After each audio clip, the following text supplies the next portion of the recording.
Are you looking to build an exceptional team? Our hiring toolkit bundle at luannigara.com/store is your comprehensive source for success. Craft compelling job descriptions, know the right interview questions to ask, and implement a thorough evaluation process so you get the right person. These were developed in collaboration with my cousin Eileen Hahn and based on her 40 years of experience in building exceptional teams, plus my insights from 1,000 plus interviews. Our toolkits are tested and proven. Whether you're scaling from 1 to 3 or from 3 to 10 or from 10 to 20, the hiring toolkit bundle provides the guidance that you can use to plan your hiring strategy effectively. Go to luannigara.com/store and invest in your success by investing in the success of your team.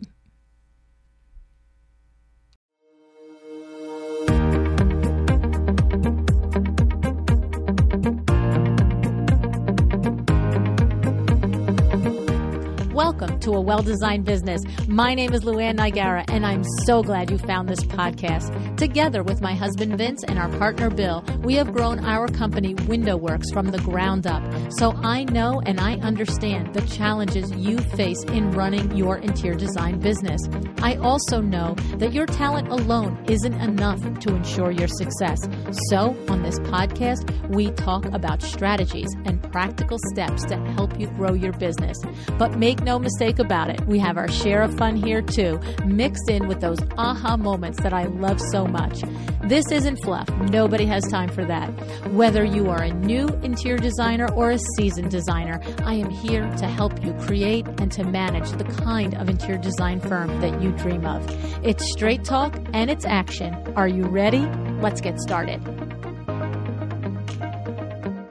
Hi, welcome to A Well-Designed Business. Today is a brand new on-air strategy session. Now, if you have ever felt like you're attracting the wrong clients, managing never-ending timelines, or struggling with messaging in your brand, then pull up a chair because this episode is for you.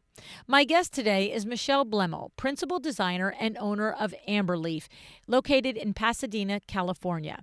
With more than 25 years of experience and a rich portfolio that spans luxury residential to hospitality design, Michelle knows what she's doing. But like many seasoned interior designers, she has found herself stuck in a loop, saying yes to the wrong clients, keeping outdated messaging on her website, and tolerating project creep that has left her drained and feeling off course. So together, Michelle and I rolled up our sleeves, and in this conversation, we dig into how to reframe her messaging, tighten her process, and reclaim her role as the expert in the room. I'm delighted to introduce you to Michelle Blemel. Hey, Michelle, thanks so much for joining me on A Well-Designed Business today. Hi, Luann. Great to see you. Thanks for having me. Yeah, I meant to say this to you off air. You're saying great to see you, right? I feel like I always would run into you at events and we'd always catch 5 minutes to say hello, see what's going on. And the last while, I feel like I haven't seen you. Have you not been going? Have we just been missing each other? What's going on with that? For the last about 6 months, or actually a little bit longer, I've had a major injury to my knee, and I had to have a surgery, so I kind of stepped away from attending events, a few last spring, but I probably just missed you. Most recently, I went to KBIS, and I actually was there, but there was a lot to do, and I kind of took it on my own for this one to be slow. Yeah. Oh, my God. I can't even imagine KBIS post-knee surgery. Did you get one of those little scooters to go around it? I didn't, and I probably could have, but actually my physical therapist thought it would be great therapy for me to walk for 3 days. And but probably a finite period of time, not like 40,000 steps, right? Right. But it was good, and I'm doing better. I'm about 85% now, and it's a tough surgery, so I'm glad I'm getting through it. Yeah, they say that the knee is like one of the most difficult surgeries. And I had hip replacement surgery and they say, oh, no comparison.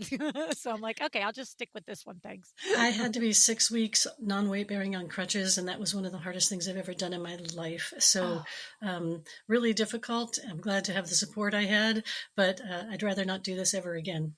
Oh, that's a long time. Yeah. especially active people like us, right? Yes. Like I'm always Yeah. seeing you doing your, fitness challenges and things. And of course, just being a designer, I can't even fathom it. Oh my God, I can't even fathom it. No, I No, mean, I it's tough think to do site visits when you have crutches. yeah, yeah, and scary. I remember my biggest Mhm. thing when I had the don't mind us, having a little catch up here, everybody, but I remind the thing that I remember about the hip surgery most was those first 2 weeks, 3 weeks out, having the moments where it felt normal and then realizing one wrong step and there was nothing going to be normal about trying to catch my feet under me.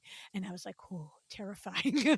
It is absolute terror. I had a Yeah. little bit of an almost fall probably the first week, and I swear I thought, "Oh my Oh, God, I cannot blow this because if I mess this up, I'm not going to start I did over." the same thing. 8 days post surgery, I thought I popped the bone out. Oh, And after about 20 seconds, I'm like, okay, well, you didn't because you're still standing here. But what the heck was that noise?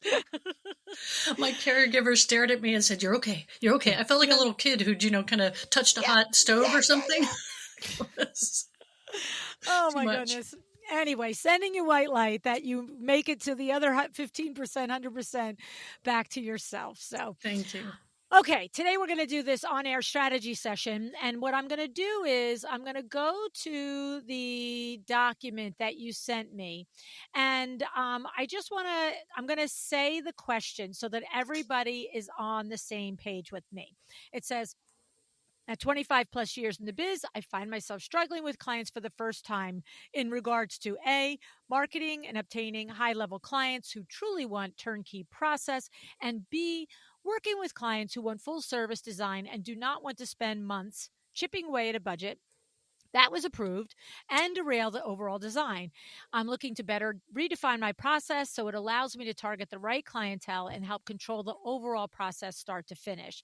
Several projects in the last year have taken over 9 months to get the client to finalize and move forward, which makes it a challenge to control, organize, and plan for completions, right? And so looking for better ways to create processes and with the marketing that get you to the best possible client. So here's the thing, Michelle. I know you know me, and you know I'm not going to putz around here, right, girl? Yeah. So here's the thing. When the first thing I do when someone tells me the kind of client they want that they're not getting, what's the first thing I do? I go to your website, Right. and especially when you tell me you're in business 25 years. And of course, I know you, you've got some chops. There's no doubt about that. And so it's like, what's wrong? All right. Yep. Well, it took me to the second line on your website, my friend, the second sentence. The Uh-oh. first sentence was there. And then the second sentence said, where is it? I wrote it down.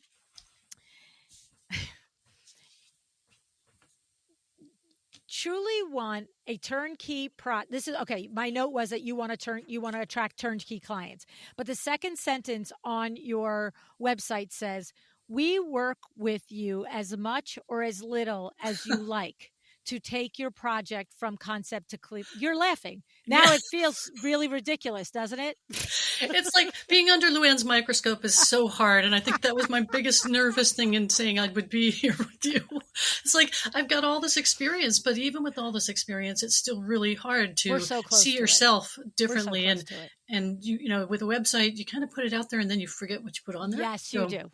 I believe me, I understand that. I just said in our team meeting yesterday, I said, I'm sorry. If you go to hire Luann to speak and you look at the talks, I'm like, these aren't even like I think one talk is a talk I still do. Meanwhile, I have 5 others that are killer, So I understand, yeah, okay?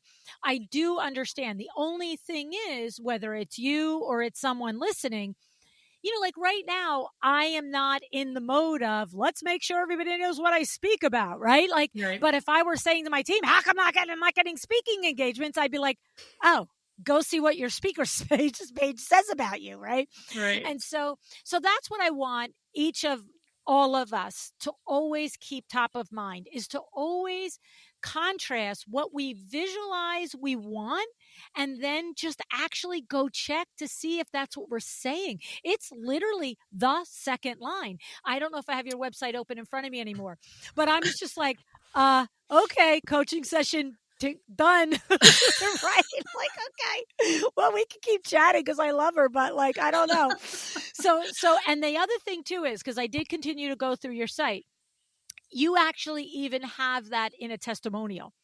One of the testimonials Yeah. says, and Michelle is great. She'll do as little as much with you as you want, or, blah, blah, blah. And that particular testimonial was several lines. I don't know, 5, 6, it was like 3 inches long, on a Right. website. So just cut it up, cut the testimonial up, and just pick out the parts of each testimonial that speak to the elevated experience you want to deliver. We don't have Right. to we throw away projects out. We throw away portfolio projects out that we don't want to do anymore. I always tell the joke about Chloe Bullock from the UK.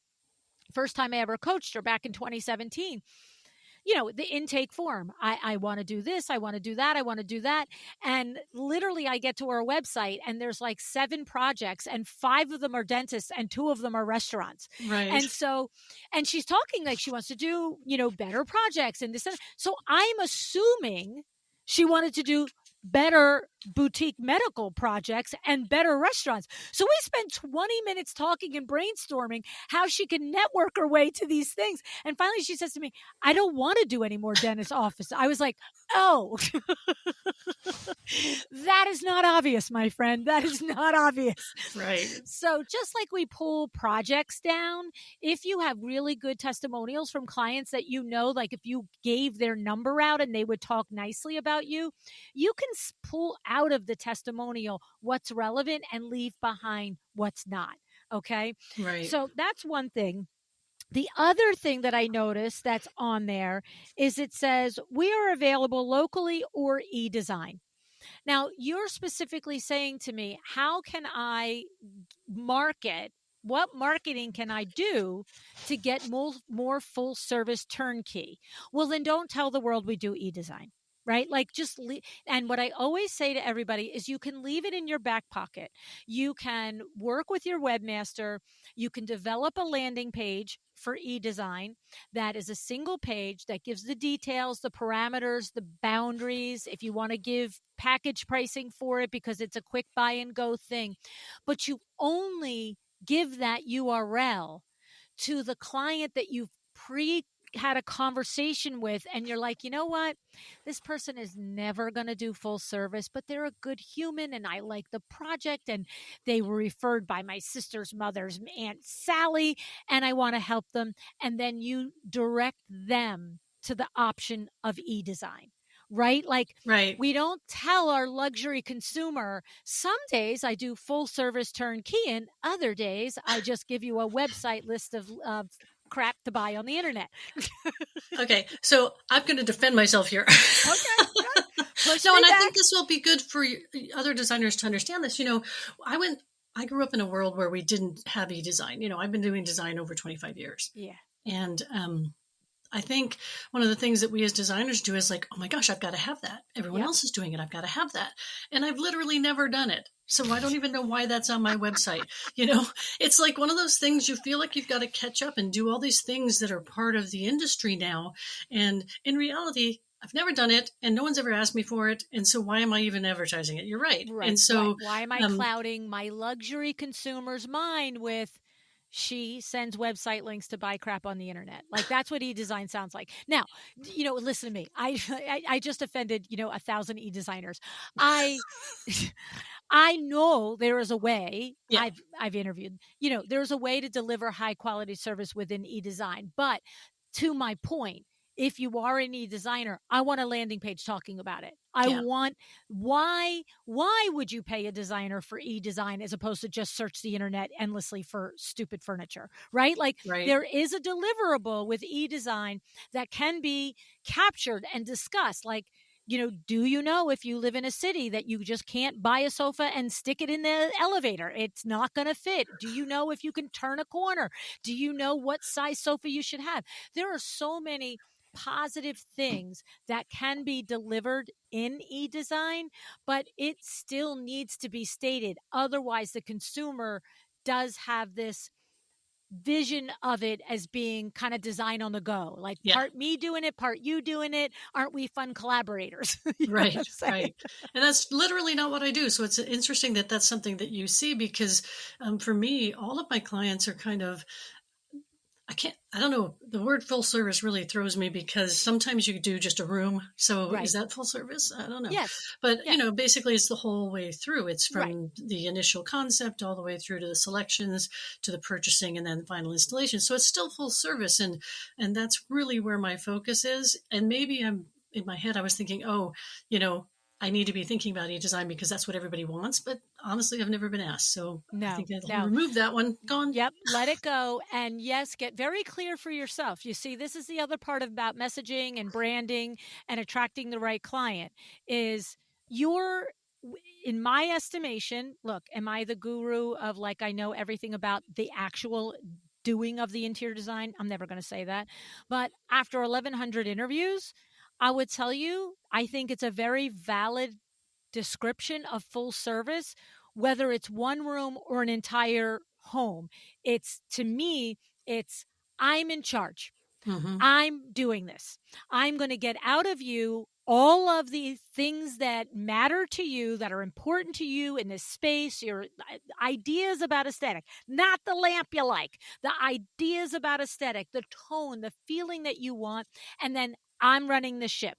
I am going to do the floor planning. Whether it's for one room or 10 rooms, I am hiring the people. I am managing the people. I am ordering the product. I am overseeing the product. I'm delivering the product. I'm watching it be delivered. I'm handling deficiencies. I am putting the strawberries in the glass on the last day. That's full service. And that's true. And, it's something that I remember having a conversation with another designer at some point saying, I don't even know if I would enjoy an e-design type of a situation because I want control of how it all gets finished. I want to Yes. know how it ends up. I want to make all those decisions. So you're right. It's, I think trying to evolve with the industry because I have been in design so long and I've done it all. I mean, Yeah. all. So it's, I guess, kind of tripped me up there. So now I Yeah, know not yeah. to do that. So the takeaway is it's okay to be you, right? It's a huge industry. There's so many business models in the interior design available to an interior designer. But to your point, just because it's a lane in design, you don't have to do it. You can not talk about it. You could not do it. You could not deliver it. The other thing I wanted to say to you was your about you page, your about you statement, your bio statement. Yeah. It's funny because there were certain things that I thought were good little nuggets. The 25 years experience. I don't have it in front of me, but that your Somfy certification, that your window treatment knowledgeable, Yeah. right? These are good little nuggets. But when I read it, I was just like, it just felt like almost a list of facts. And it felt like a list of facts that didn't necessarily go together. And I'm going to tell you the truth what I did. I said to myself, you know what? I don't love this. And it's not my job to rewrite it for Michelle. She needs to do the good work for herself. But I thought, you know what? What would happen if I just plucked it into ChatGPT? Uh-oh. And I'm going to tell you what, I was like, well, you don't even know Michelle, and that's better. like, you know, and so, like, if all I'm saying is when I read it, I did not feel like I was getting to know Michelle. I felt Mm. like I was just reading random, unrelated, I guess kind of related facts about a person.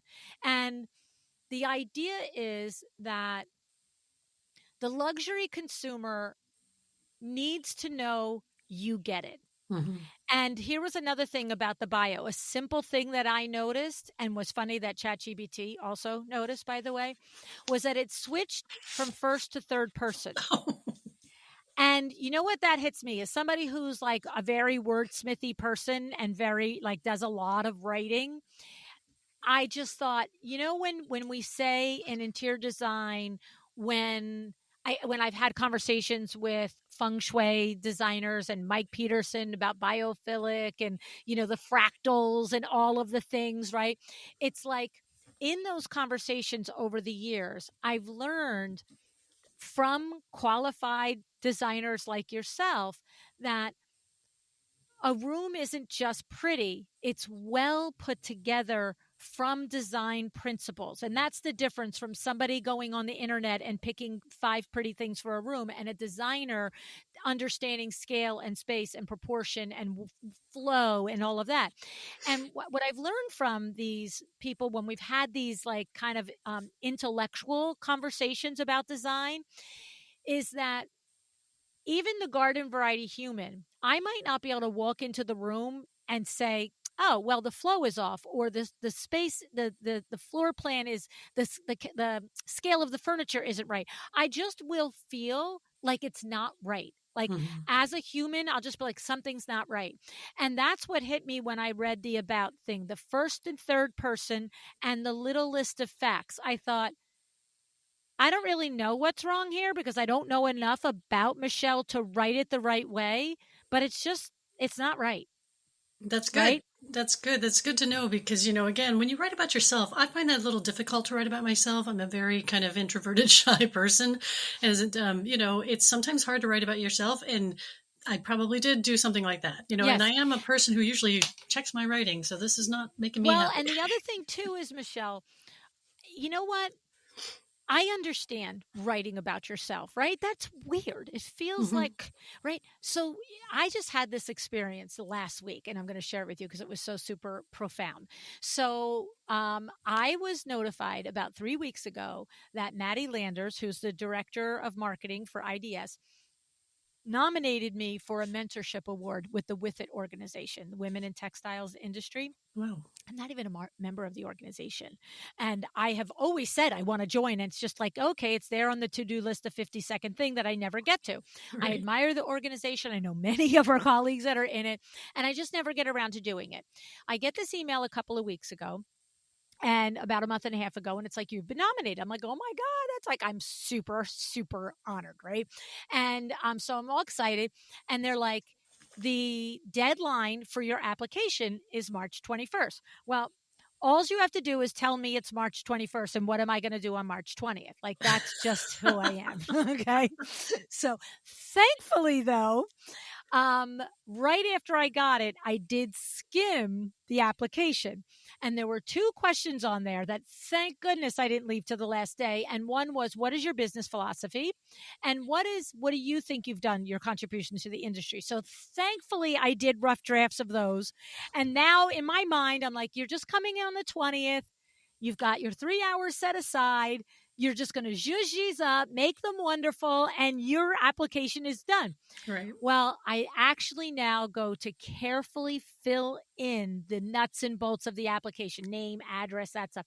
And I had missed a sentence in there. And one of the sentences was, yes, you've been nominated by someone, but you are welcome to submit other letters of recommendation. And I'm like, gosh, darn it.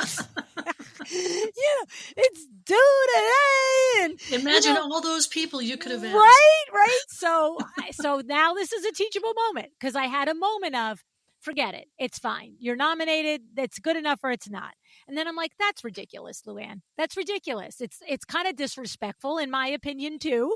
Yeah. But also, come on, like you will like go gaga if you win this. Like, you got to give it your best shot.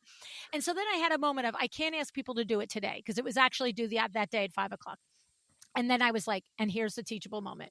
It's always no if you don't ask. Yeah. And so I just This started is true. Voxering some people that I had on Voxer. And I said, if you can't do it, I get it. Amber de la Garza was on a ski slope. Nicole Heimer was in the middle of Universal at Disney. Like, there were some people that are like, I would love to do it.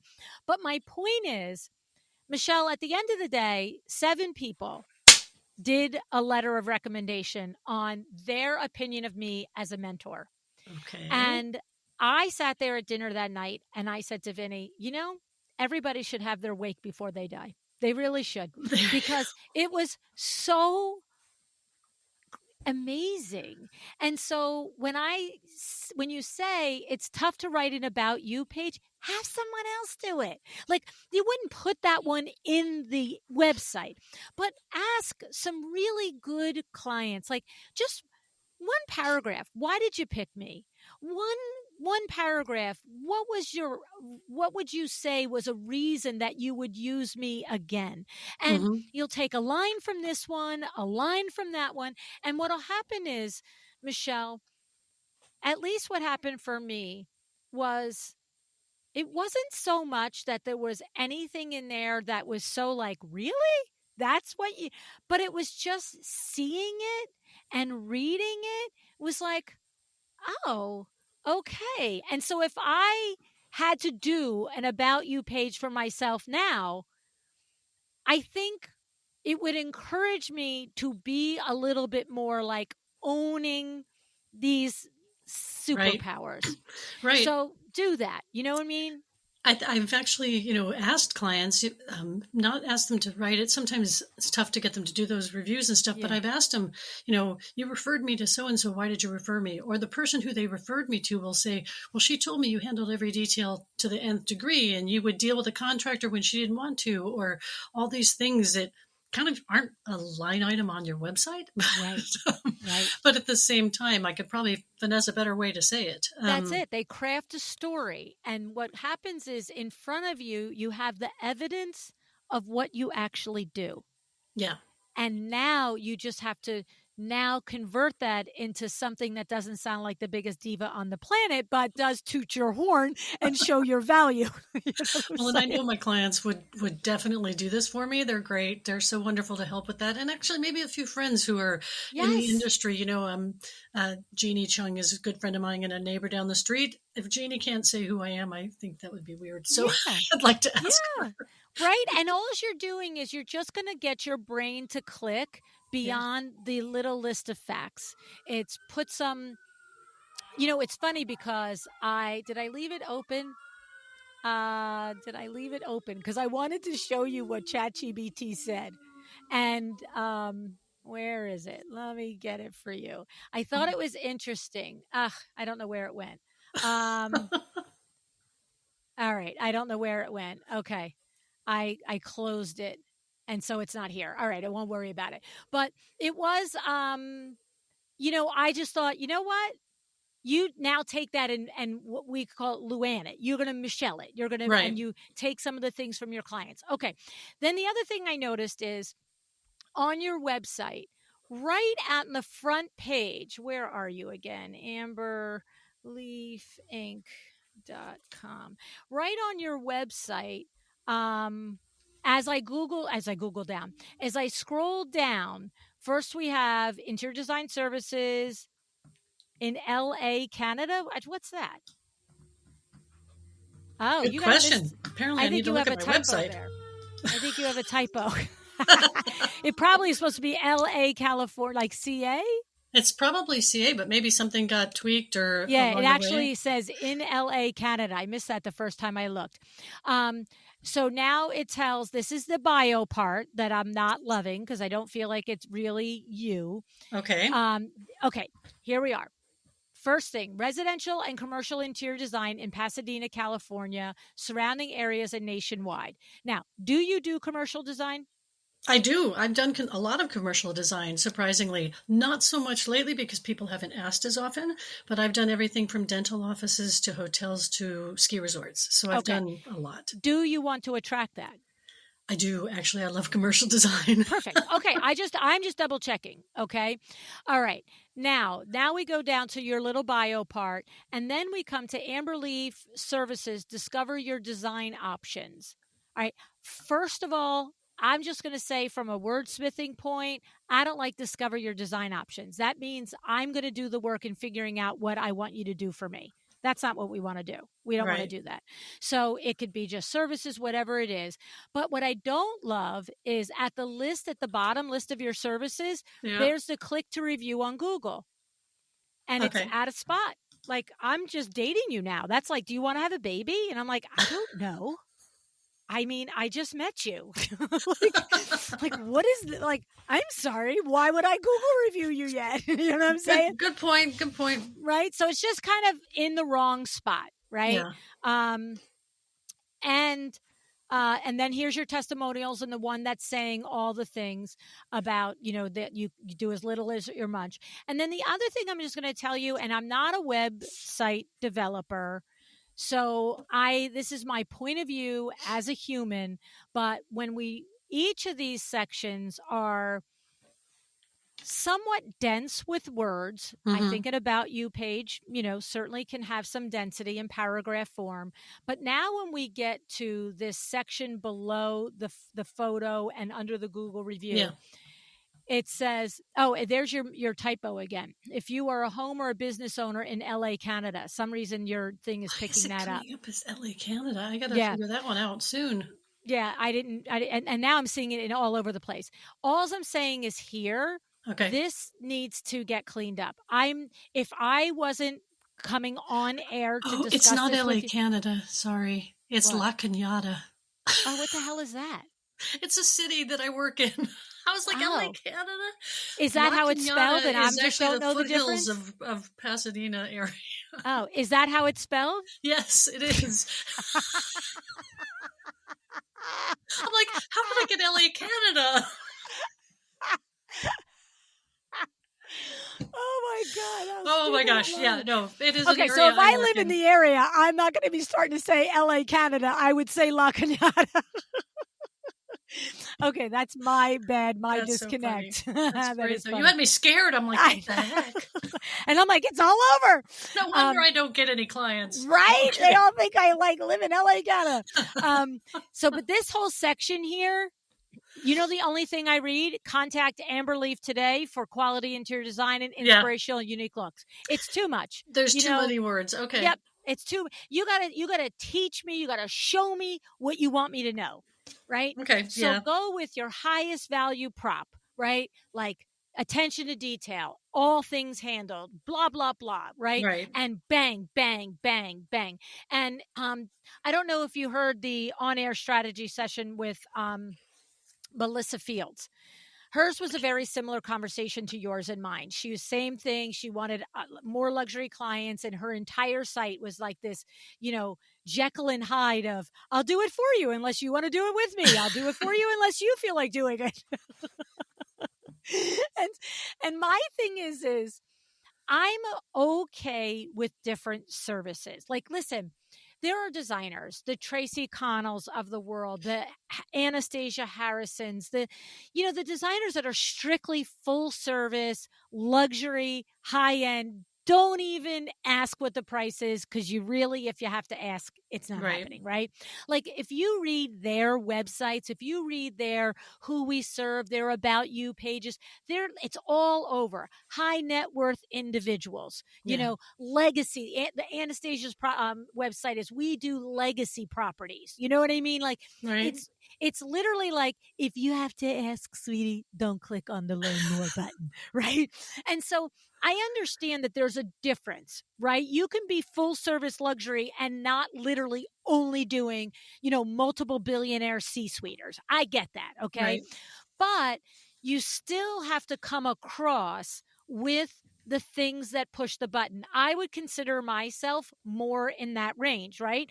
I've worked my butt off my whole life. I come from nothing. I do not spend on, handbags and, clothes and all of that stuff. But when I'm going to go do something, I'm going to do it, and I'm going to do it right, and I'm going to hire an expert. And the second you don't show up as that expert, I'm out. Mm-hmm. I am out, because I am busy and I want this done right. And I don't want to watch over your shoulder. Right. And if I say to you, I want the latest and greatest in stoves, and this is not me, by the way, and I love to cook, and I have waited my whole life to have a chef's kitchen, and my whole house might be worth $400,000, but we're going to plunk $400,000 into this kitchen. Like, my thing is if that luxury consumer there, that is a lane of the luxury consumer mindset where there isn't so much money that, like, we're just like, well, are we going to have $4 billion to give to the kids or $3.9 billion to give the kids? No, it's not that. But it's when you get to a certain point in life and you're going to hire a designer, your luxury mindset enough that this is my one thing I'm going to do. And if I say to you, I want a chef's kitchen, and I still feel like I got to say to you, is that the best stove for me? Or I saw this one online, I'm out. And if you don't tell me what's available and why this stove is worth 50,000, but here's one for 20 and here's one for 15 or 10, I want to know about that 50,000 one. I might do it, I might not. But if I put a 15,000 in, even if it's perfect for me, and I find out at my friend's house or I go somewhere and I'm like, wait, that stove does that? Right. I'm going to be like, what? She didn't tell me about that? Like, Right.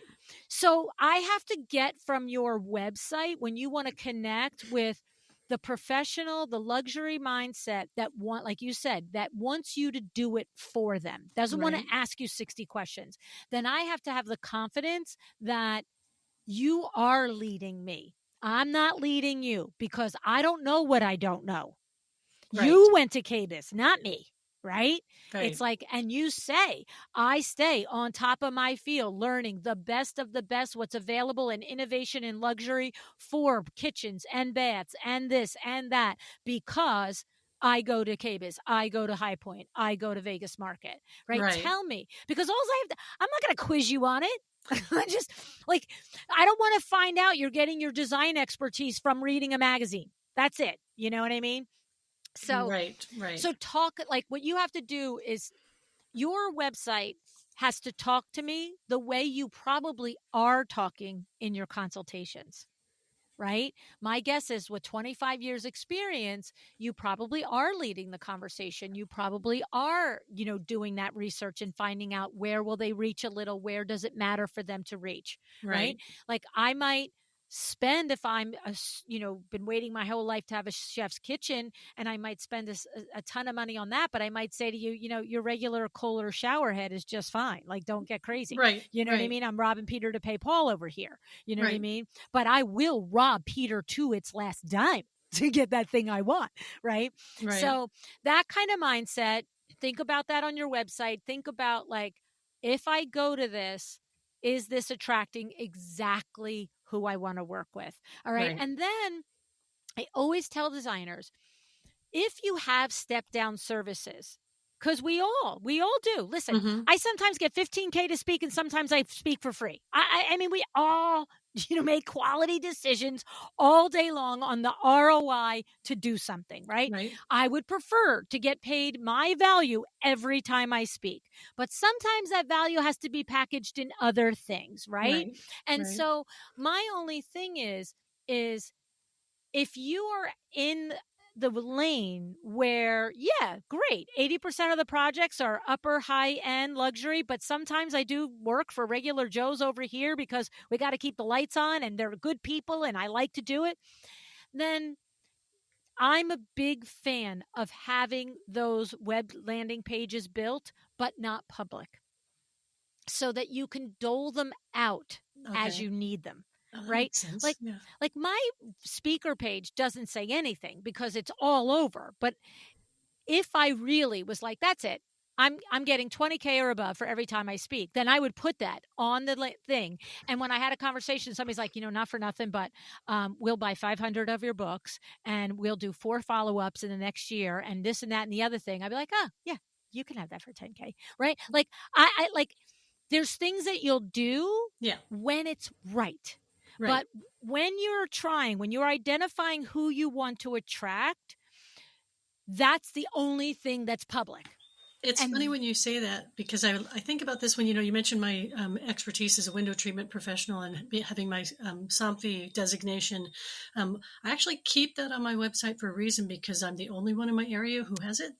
mhm. And I get calls from people to go fix a window shade, and it literally sounds like the most mundane thing to do. But I have gotten massive projects from Sure. one window shade that I went out to just repair. Yes. So it is something that I like to kind of have on there. So that makes sense to have it on there. But you're right. Yes. If I don't want to do something or it's not part of my step down services, I probably do need to remove those. So, Yeah. I mean, that's a interesting question there, because if you are actively getting good leads from the fact that you're letting them know that you have expertise in window treatments, I don't know that I don't think I would take it off that Right. About You page, right? Um, Right. but I also too might include in the portfolio. I mean, there's, window treatments, are highly profitable. I'm just going to Yes. say, Very. you know what I mean? And so I might have a portfolio gallery of window treatments. If you can just say window treatment gallery and have, a half a dozen or so pictures of beautiful drapes, motorized shades. And then maybe there's a place on that page to particularly talk about the fact that, you know what? This is an area of expertise for me. Over the years, I've honed a skill and a craft in this as well. And I come with good trades and good people to back me up and blah, blah, blah. And even the commercial residential, since you do like to do commercial, and again, I'm not a website developer, I'm not a website copywriter, Right. right? I just feel like for me, marketing is clarity. It's tell me what you do, how you do it, why you're the one to do it, and make it easy for me to get that. And so if I'm like, oh, she does residential and she does commercial and she does e-design and she does this and she does that. Now all of a sudden I'm feeling like it's a lot of everything, which means nothing.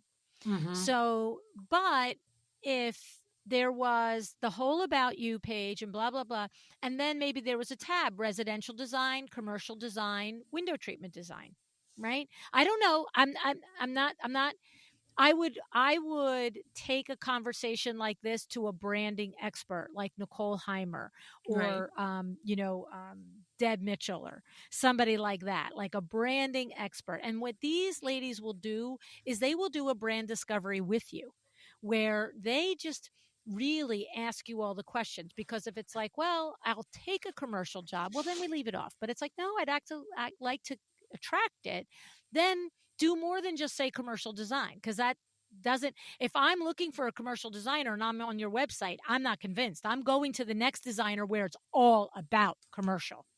That You know makes what I mean? complete sense. And I think, again, it comes back to, having done this for so long, sometimes you lose yourself in that mix. And I love your statement about maybe talking to someone about, that discovering my brand. You think I would know it after all this time. But I think rediscovering it is an important point at this time, because everything shifts and everything changes and there's always ways to reevaluate. So I Yeah. like that. Yeah. And I think that when you were talking about in the part, I wrote some notes down, the part about like the project, is going long and people are not making decisions and stuff like that. Yeah. I think that that's a combination of what's on the website for sure, but Mm-hmm. it's also a combination. So as you go back and you do your autopsy of the website and the copywriting, kind of review an autopsy. I don't know if you have an intake form or a Q&A, or even just what you say when the call comes in and you're having that initial conversation. It's like you want to be consciously teaching people from conversation one that you are running the show, that there are timelines, and that when timelines are missed, projects go on hold and you go on the back burner, you pay a fee to get started again. Like you can go hard on messaging before they give you money, because there's no love lost there. They're not thinking they're the bad guy. You know what I'm Mm-hmm. saying? And you can just say one of the hallmarks of our projects is that we run on time and on budget. And I got to tell you, I know how to do it on time and on budget. You know who does it? The clients. That's Right. what I would say, because I'm sassy, right? And I'd be like, it's you guys that screw it up. So I'm going to tell you what, when I give you the next phase of the proposal, it's going to have a 10-day window or a 1-week window, and you're going to say yes, no, or maybe. And if you don't answer me, it comes off my to-do list and you will sit there. like, like you got to find Perfect. your way to say it, right? Nobody, you can't, there's very few of us that can say it like this and get away with it, right? Yeah. But Yeah. there's always ways to say it with kindness, with respect, with whatever. But the idea is, if you're running whatever problem you're consistently running into, start addressing it before you sign a contract. Mm-hmm. Okay. Because I can tell you that I do not, I do not, I do not, no one will convince me that 95% of the clients out there are looking to screw the jobs up. that are looking to screw the jobs up, that are looking to piss the designer off, that are looking to make the designer feel like, a dirt bag that nobody gives a crap about. Like, I know that's not the case. And yet, designers, and this isn't just designers, listen, it's the same thing in window treatment people. I'm sure it's the same Right. thing in car mechanics. Nobody appreciates me, right?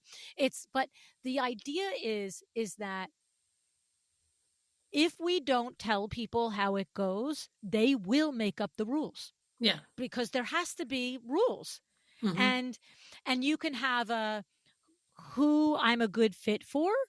You like to mull over decisions. You like to get your mother, your sister, your brother, and your dog's opinion. We're probably not a good fit.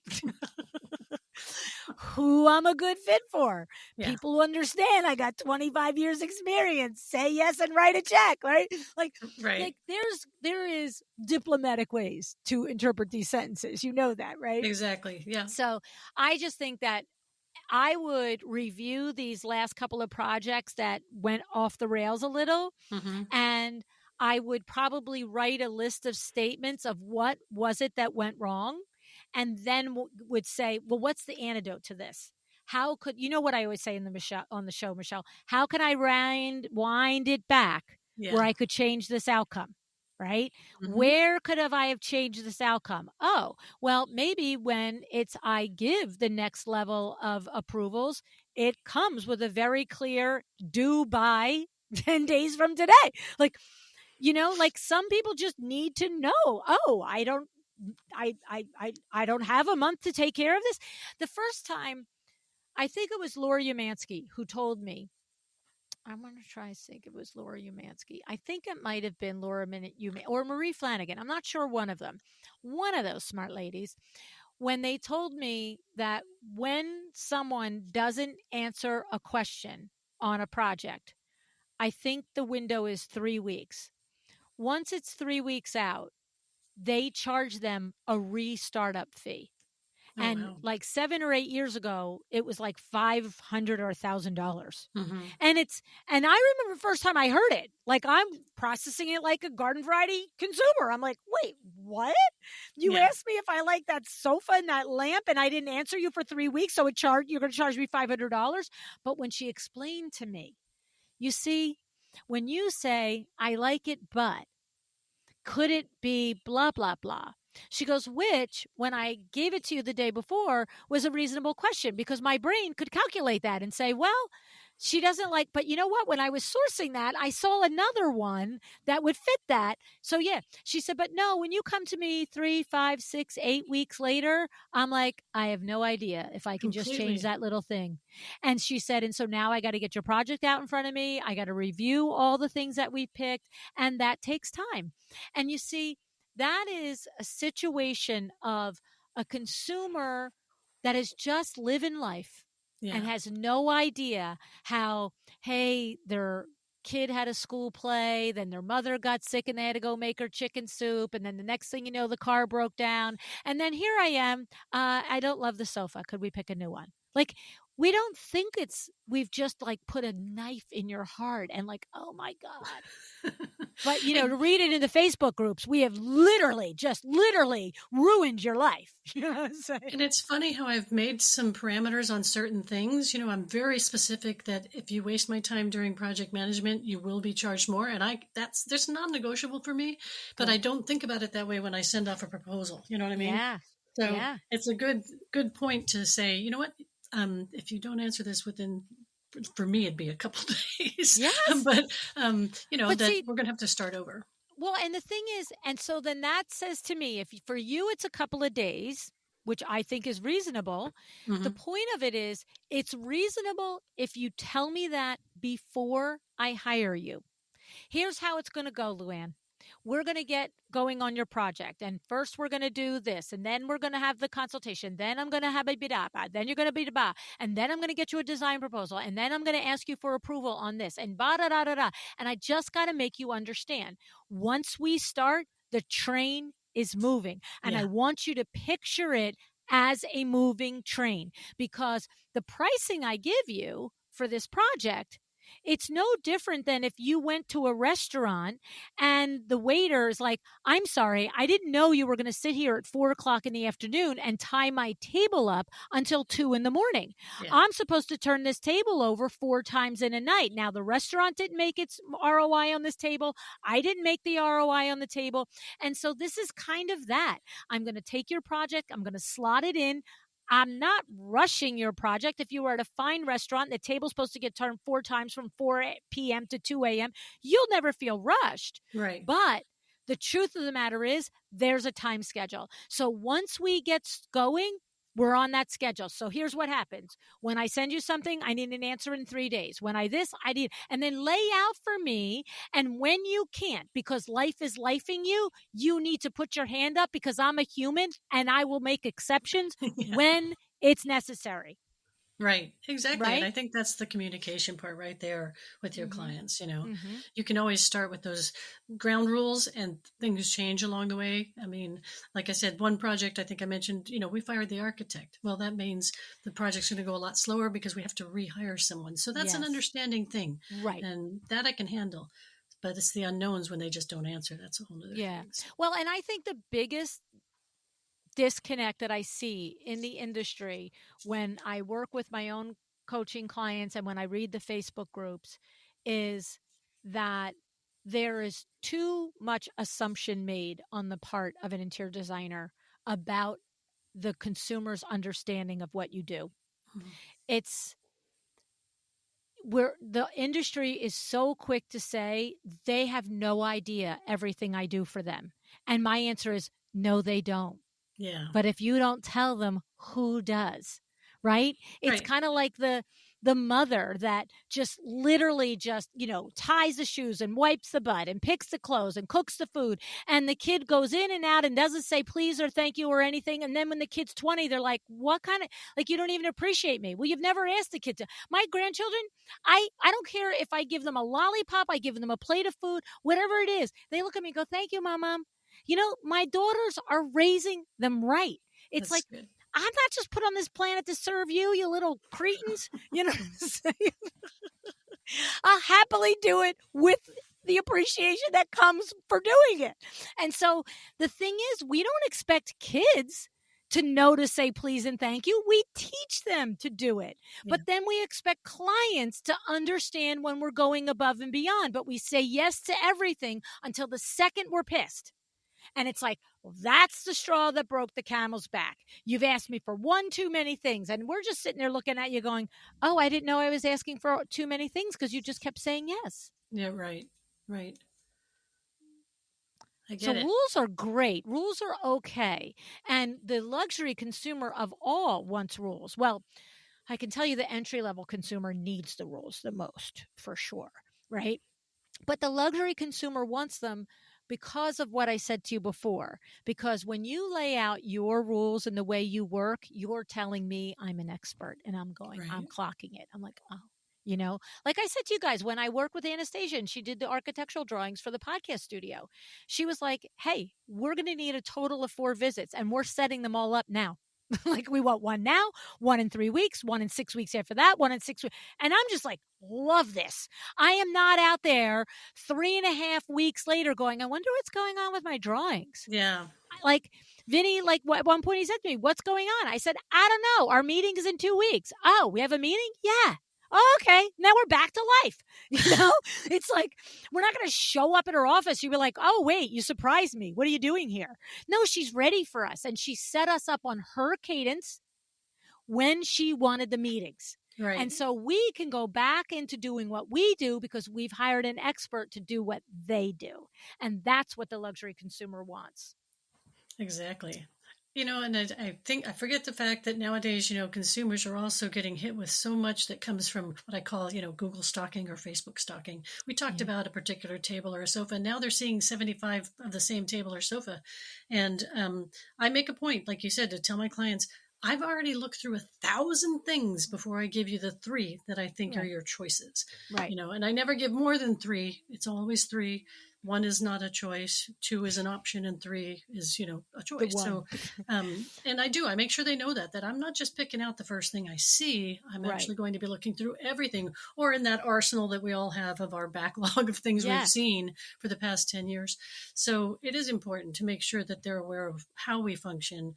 And I'm kind of glad that I'm about to look at revamping my website, because apparently it needs it. So Well, and the thing too is, I mean, for it's not like you would say this every day to every consumer, but for some consumers who appreciate directness, like me, like I know I'm not like everybody. I get that, right? But like if you said to me, "Listen, when I show you 3 things, understand you've already paid me multiple hours to find the 3 things." right. So, in the past, I've had clients casually say to me, "Could I just see 1 or 2 others?" Understand, you have already paid me. I didn't just like sit down at my desk and go A, B, or C. So you want to pay me for it again? Okay. But you see, I come with my A game. I went Yes. and got the 3 best things the first time. So it's really kind of doesn't make a whole lot of sense. You want to keep shopping, then you probably shouldn't be working with me. And they always come back to the A. So, Yes, right. But they that's just the wasted thing. It's time. like letting them know before you're in contract. I look, I train a lot of salespeople, a lot of window treatment salespeople. I do trainings across the country. I do training at every 4th Thursday of the month for EW members.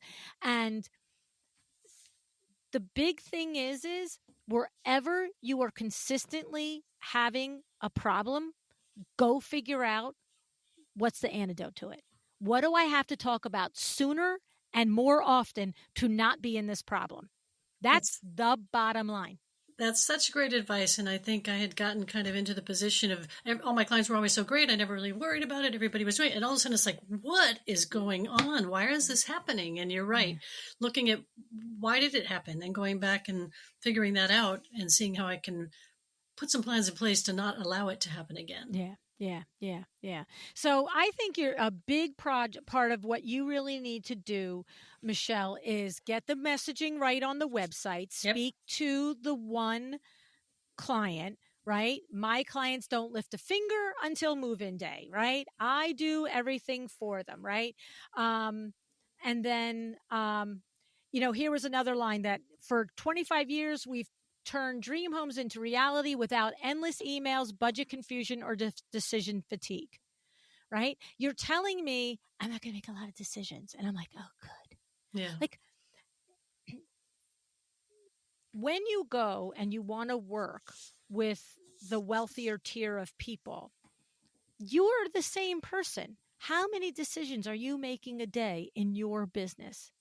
Like, is this thing that your home that you're expecting to be beautiful and luxurious and, nicely designed, should it be another? No, that's the whole reason you call a designer. So it's not another project on our plate as the consumer, right? I understand I'm going to have to make some decisions, but I really want to come to everything feeling like you already know. You might let me choose between A and B, whether it's a sofa or it's this direction for where the wall goes or it doesn't. But I want to feel like you already know. And if I have no idea, I'm going to say, which one do you like? Nicole Heimer, God bless her. I swear to God. If you had a nickel for every time in 9 years, she's like, hey, Lou, do you want the Lou U landing page to look like this or this? And I go like this. I'm like, I don't know. I don't care. You do it to best practices. like, girl, you want to know how to do a speech? I'm your girl. You want to know how to make a website? You're my girl. You know what I'm saying? It's like, you just want to know you're in good hands and you want to trust that you're in good hands. And the way you convey that trust is the messaging on the website links up with what you deliver. Right. And then when you talk to me in the beginning, it keeps reinforcing it. Right. I don't want to come with you could this or you could that. No. How do you do it? Right. Right. Okay. I think I've Makes got sense? it. This is great. I feel like my superpower now. I can do good. this. Good. And I'm just looking to see if I left anything off. that, yeah, you just got to make a point to talk about timeline expectations. You need to be talk about investment levels, and you need to be maybe a who this is for and who it's not for type of a thing might help in the beginning until you really get it dialed in, and then go ask friends and family. If you had to describe me, like if you said to your friends and family, I'm up for an interior design award and they want, letters of recommendation, what would you say about me? Right. Right? Like I said, we all should have our wake. We should all have our wake while we're alive. My Uncle Billy did that. I remember I was probably maybe 10 years old. And I remember my mom and dad ran a lake. Is a lake. It's like a resort. It was like a day camp type of place. I don't know Right. how you could describe it. And so my Uncle Bill wanted to have his 50th birthday party at the lake, and he was going to invite like 150 people or something like that. And I remember the adults all around the table one day talking about the party, and my dad was saying, well, like, okay, how many people were we talking? And he's like, well, I'm thinking, blah, blah, blah, this whole gang, blah, blah, blah. And he's like, okay, so we're like 150 people. And he's like, yeah, he goes, basically, what I'm going to say on the invitation is, if you would come to my wake, I want you to come to my 50th birthday party. And I remember thinking, that's crazy. But like, I'm 9. What do I know? Right. And now I think it's pretty cool. I think it's great. And I think it even follows through to the ends of a project. Just right at the end of the project, I just need to say, okay, what went well for you on this project? And what do you think I could have done better for you? Because, there's always something that the client might have been like, I wish I'd known more about this, or I wish she'd told me this earlier, or something like that. So yeah. I think kind of that, lost the word, when you finish something and you have to go back and analyze it. The autopsy. I call it the autopsy. That's it. Autopsy on my design Figure out projects. what. Now, that makes me remember an episode. Oh my goodness. I don't know if it was 16 or 17. Susan Brunstrom was on the podcast in the first couple of years. And that would be a good episode to listen to again. Okay. Michelle, she seasoned designer, smart lady, runs a nice firm in Chicago. And she talked about how at the end of every project, she probably didn't call it autopsy, but at the end of every project, she does the internal analysis and the external. So internally, the entire team runs through what went well, what went okay, what went really well. If it went really well, what can we do to duplicate it? Did we record the process that got us to that really well? And if it didn't go well, if it went bad, did we wind it back? Did we figure out how we can change it? And if it was okay and it was good, can we nudge it a little? Can we make it exciting? Can we make it better? Right. But the other thing she does, and I remember thinking, gosh, that takes a lot of nerve. She takes each client to lunch after the project is done. And she tells them at the beginning. See, I think that's the key. Yeah. If you just invite a client to lunch after the end of a project, they think they're coming to celebrate. Yeah. And they probably will not pre-think their conversation with you. They're just like, they've gotten to know you, whether you've been working with them for 6 months or 2 years, and they're basically celebrating with a friend. We created this beautiful home together, right? But if I recall properly, and if I'm making this up, then I think you should do it this way. She tells them at the end, I'm going to take you to lunch. And when you say, and at the end, I'm going to take you to lunch and I'm going to ask for your observations on the places that we delighted you, on the places that we disappointed you. And I do this because I really want to be better, because I want to earn your referral. And when I do, I want to be able to deliver what you say about me. Right. And I think as a consumer, if I were going through a project with a designer and I knew that was coming, I would be looking for the high fives throughout the process to make sure to share with you. Yeah. And I would be looking for the places where some honest, caring feedback would be beneficial to you. And I would be thinking of it as, well, this is a service to her. She's going to ask me to do it, and I'm going to show up as a partner for her and deliver this. But I think it's a powerful thing to do. I think it's very powerful. And I think sometimes when you don't get referrals from someone, or they don't want to write a review, there's maybe something there that they're not wanting to say. Yeah. And I think asking those questions, and it would be scary, honestly, to ask, what did I do wrong? Yeah. even on every project, even if it's a really perfect project, something may have gone off, Yeah, and weird. the thing is, when you learn if it's a little simple thing, like it's so funny because I just today, I went yesterday to the dentist and they said, "Oh, come back. We got to look at something." Next thing I know, he's ripping a crown out and he's putting this plug and pike thing in or whatever he is, and he puts a temporary crown on. He's like, "You got to come back in 2 weeks." I'm like, "Well, I'll be out of town for a month, so I'll see you in May." But when I go to check out, she's like, "Oh, that's $2,800 and your insurance only pays half, so it's this amount, and with the thing and that and this thing." So they wanted like $1,400. Yeah. And I just looked at her like, "Are you out of your freaking mind?" Like, I'm like, it's like, hello? Hello? Like, did anybody prepare me for this? Right. Like, I just, and so the girl that was there, I just looked at her and you know me, I'm a son of a gun. I just looked at her, I said, "Well, I'm not doing that today." Right. It's not even like I can't. And she just looked at me. She goes, "Excuse me?" I said, "Well, it's my understanding the work isn't completed. Why would I pay for it?" And she goes, "Oh, do you want to pay half?" And I said, "Well, considering I thought I was coming for a consultation, not coming to drop $1,400, yeah, I'll pay half." Right. Yeah. So now the regular woman calls me today to set up the appointment for the final crown. And I know her. I've been going to this dentist's office for 34 years. Yeah. And I love them. They're great. If you have a 9 o'clock at 9:01, you're in the chair. If you have 12:30 or 12:30, you're in the chair. It's amazing. They've never, ever run late in 34 Fabulous. years. Right. And she called to make the appointment. And I said, "Are you interested in some feedback?" And she's like, "Yeah, what's going on?" And I said, "I think somebody should have just said, this crown is X amount of dollars and you're not even in pain. We found the little crack or whatever it is, it was moving. Do you want to do it? And if you don't, here's the repercussion. And if you do," I said, "Carol, I know you 100 years. I can write the check. I could have wrote the check yesterday for the full thing." I said, "But there were a lot of years in my lifetime that I couldn't have." Right. That would have crippled me, that we might not have made the mortgage if I wrote a $1,400 check. I said, "So I gave you half yesterday on principle because I was pissed." And I'm sure they'll value that. And I bet you next time that comes up, they'll actually let the people know in advance. "I have to talk to her. She's supposed to sit down before he does the work and explain it to you." I said, "I would think it's not $50, Carol." I said, and I said to her, "And this, you understand what I'm saying? This has nothing to do if I can afford it or not.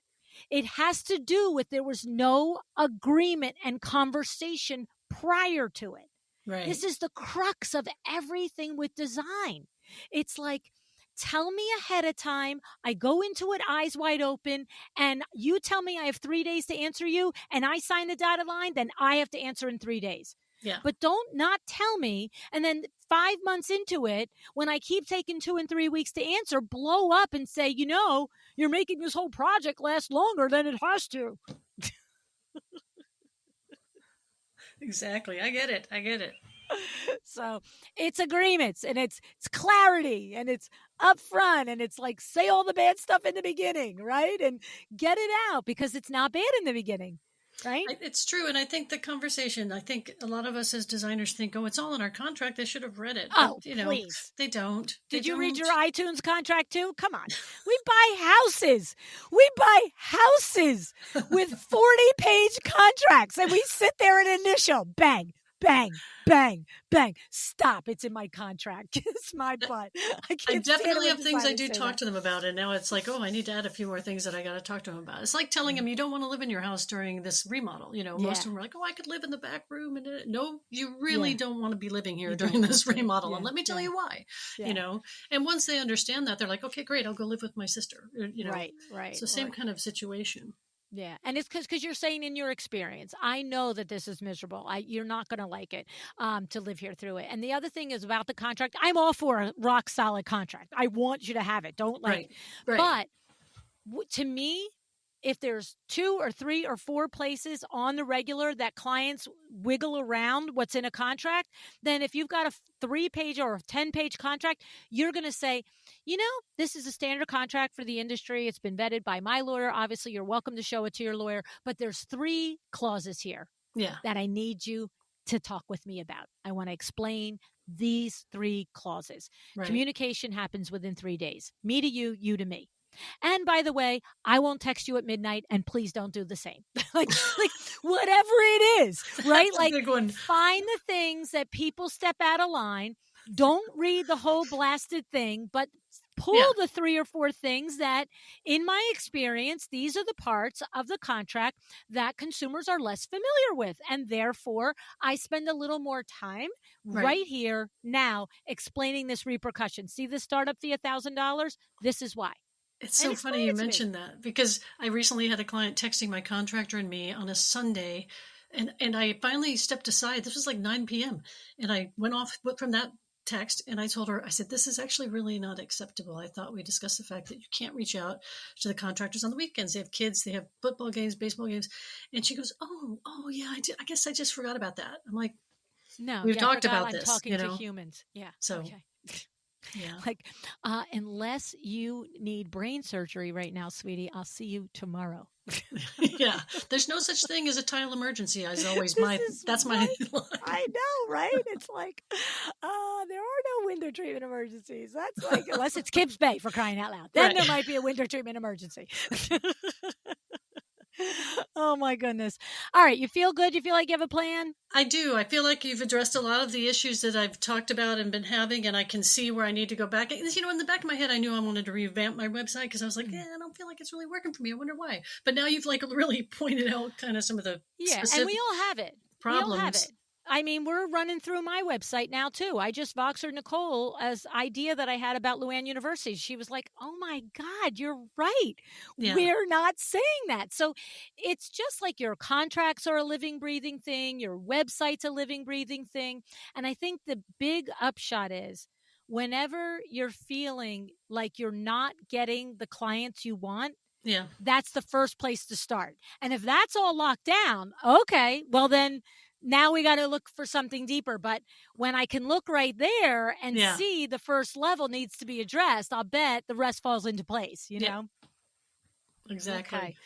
All righty, my friend. Are you going to High Point in spring 2025, or are we going to give your knee another 6 months? I'm giving my knee another 6 months. Plus, because I took some time off in November, December for this knee surgery, several projects all started very early in the year. We had, the fire that was here near Pasadena. Clients got really nervous about prices going up, supply and demand, contractors being unavailable. And so I was blessed with a lot of projects all at once. And so I really don't have the time to go to High Point right now. I need to focus on those clients and also my recovery.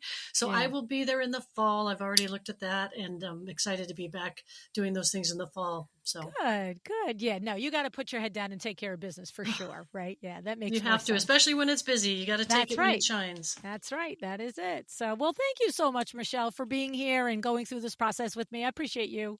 Thank you for being so sweet because, I was so nervous coming on and talking to you, but everything you've said makes sense, and I'm looking forward to making those adjustments.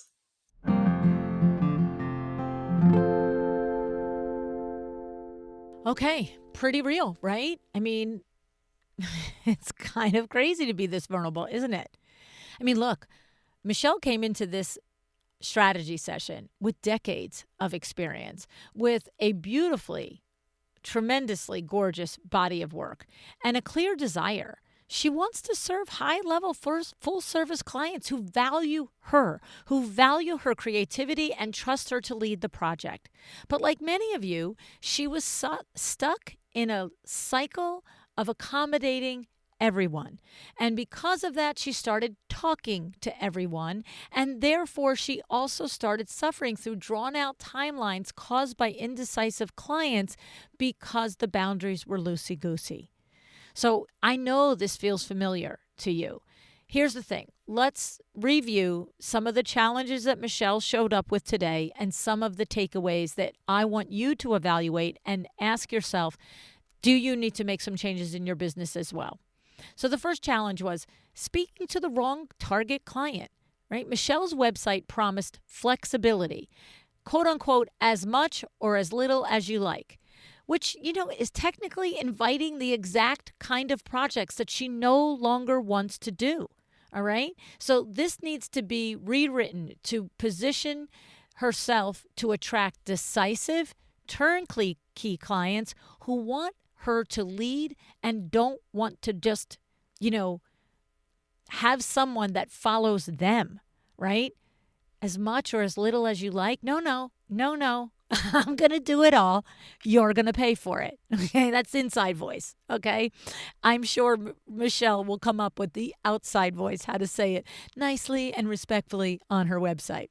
All right. Challenge 2, projects dragging on for months. Her clients weren't committing, they were delaying decisions, and they were extending projects far beyond the scope. We all know this costs you money. It doesn't cost you money just in time. It costs you money in time, but it also costs you money in opportunity costs. Because while you are dragging along on a project that should have been done, you're not beginning or even working on the middle of new projects, which is new revenue. All right. So for this particular challenge, I encourage Michelle to build in those boundaries with clear expectations and language in her proposals, like decision timelines, reactivation fees, and a structured onboarding. Because I tell it to you guys all the time. When you say it in the beginning with clarity, with confidence, with emphasis, without any hesitation, without any, unless you don't want to in your voice, before they give you money, there's no agita in that. There's no pushback in that. There's no argument. There's no defensiveness. It simply is, this is the way it is. And that person can decide to opt in or opt out. And then as you get through the project and things are dragging and they're not making decisions, you can remind them, hey, we talked about this. Okay, we talked about this. I need you to do X, Y, Z, or this happens. And you have to have those clear things, whether it's reactivation fees or whatever it is. You have to have the or else. What is it? They have to know what the risk is to them. All right. The challenge 3 that Michelle came with is her testimonials, when I reviewed them, are sending the wrong message. Okay. Some reviews praised Michelle's flexibility or collaborative style, traits that now conflict with her high-touch, high-luxury positioning, okay? So what I would love for Michelle to do, and you might need to do it as well, is trim and reframe the testimonials to showcase the process, her professionalism, the way she leads a project. We don't have to throw all the testimonials out with the bathwater, but we can look for the sentences and the phrases that actually speak to the parts of the project and the way you want your project to be, that you want other people to tap into.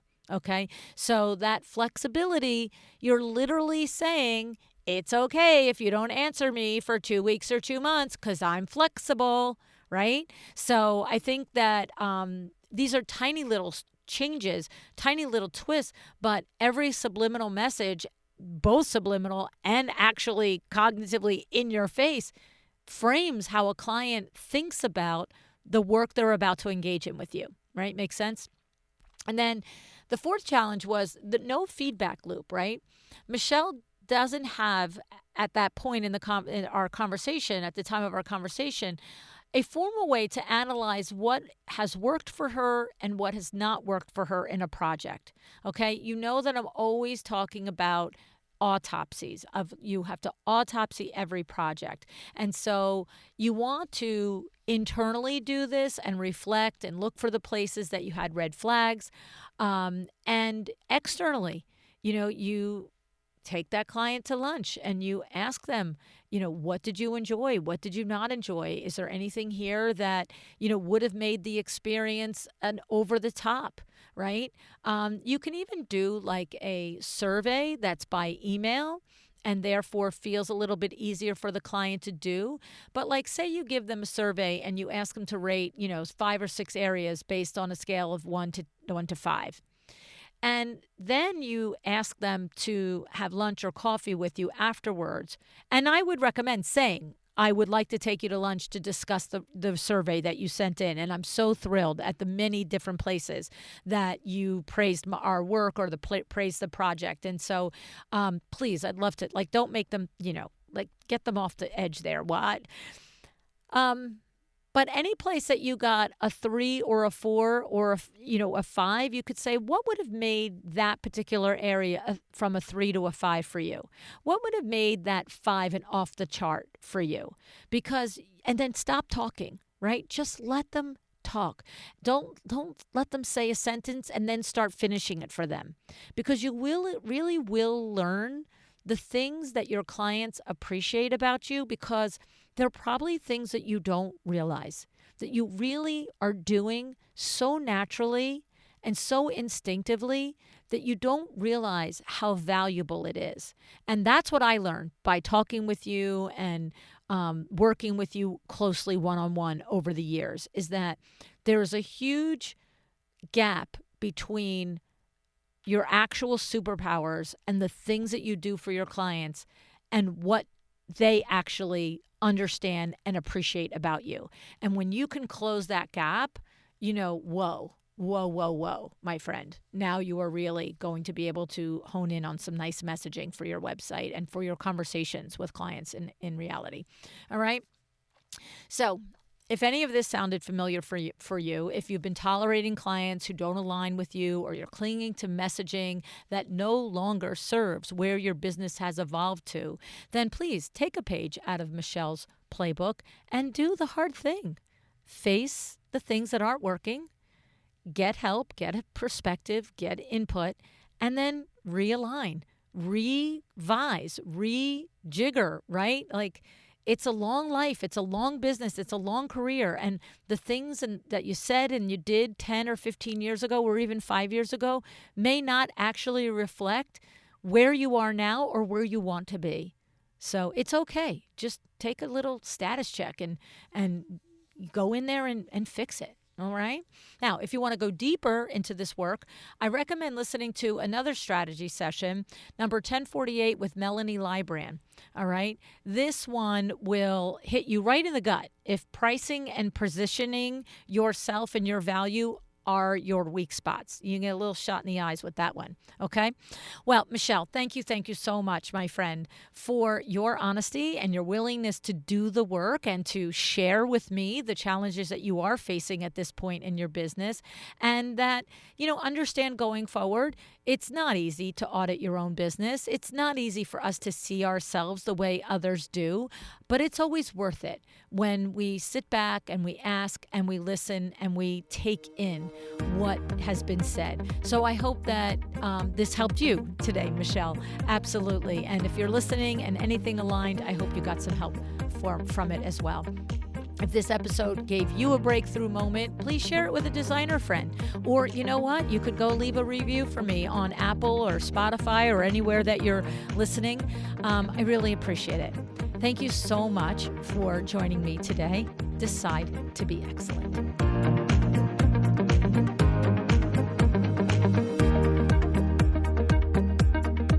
Thank you for joining me today. This podcast is a production of Luann Nigara, Inc. If you want to know more about me, my books, or Luann University, go to luannnigara.com. And if you are interested in having WindowWorks help you with your next window treatment or awning project in the New York, New Jersey metro area, go to windowworksnj.com to learn more. Have an excellent day.